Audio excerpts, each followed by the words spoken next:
రీతు వర్మ గారి యాక్టింగ్ అయితే మాత్రం నెక్స్ట్ లెవెల్ అని చెప్పొచ్చు. ఒక యాటిట్యూడ్‌తో అయితే నటించారు. ఈ టీజర్ చూస్తేనే మనకు అర్థమైపోతుంది. అలాగే మీరా జాస్మిన్ గారి క్యారెక్టర్ కూడా మెయిన్ కీ రోల్ అయితే అయ్యేలా ఉందన్నమాట. ఇంతకీ మనం మాట్లాడుకోబోతున్న మూవీ ఏంటి అంటే మాత్రం స్వాగ్ అండి. మన శ్రీ విష్ణు గారి మూవీ అనమాట. సో టీజర్ అయితే రిలీజ్ చేశారు. చాలా డిఫరెంట్‌గా అయితే ఉంది. ఆయన మార్క్ ఆఫ్ కామెడీ కనబడుతూనే ఉంది.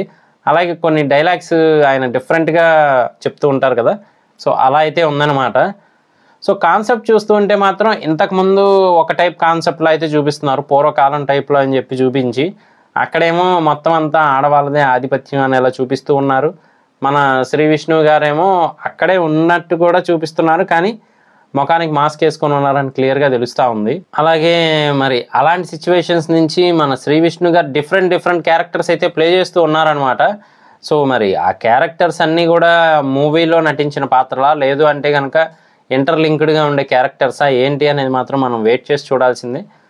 కానీ మీరా జాస్మిన్ గారు చాలా కాలం తర్వాత అయితే నెమ్మదిగా ఒక మూవీ తర్వాత ఒక మూవీ తెలుగులో కూడా కనపడటం అయితే జరుగుతూ ఉంది.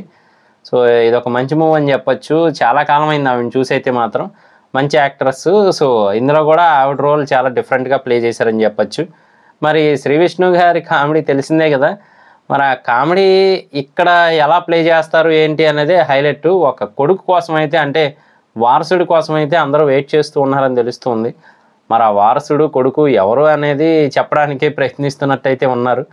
హైలైట్ ఏంటి అంటే మాత్రం సఫారీ యేసుకొని ప్లే చేసిన క్యారెక్టర్ మాత్రం చాలా డిఫరెంట్‌గా అయింది. సో చూద్దాము. ఇంకా టీజరే కాబట్టి ట్రైలర్ అవి రిలీజ్ అయిన తర్వాత వాటి రివ్యూస్ కూడా చేద్దాము. ఇలాంటి మరిన్ని ఇంట్రెస్టింగ్ వీడియోస్ కోసం, రివ్యూస్ కోసం మన ఛానల్ వెంటనే సబ్స్క్రైబ్ చేసుకోండి. నేను మీ ప్రసాద్. మళ్ళీ నెక్స్ట్ వీడియోలో కలుస్తాను. Love you all.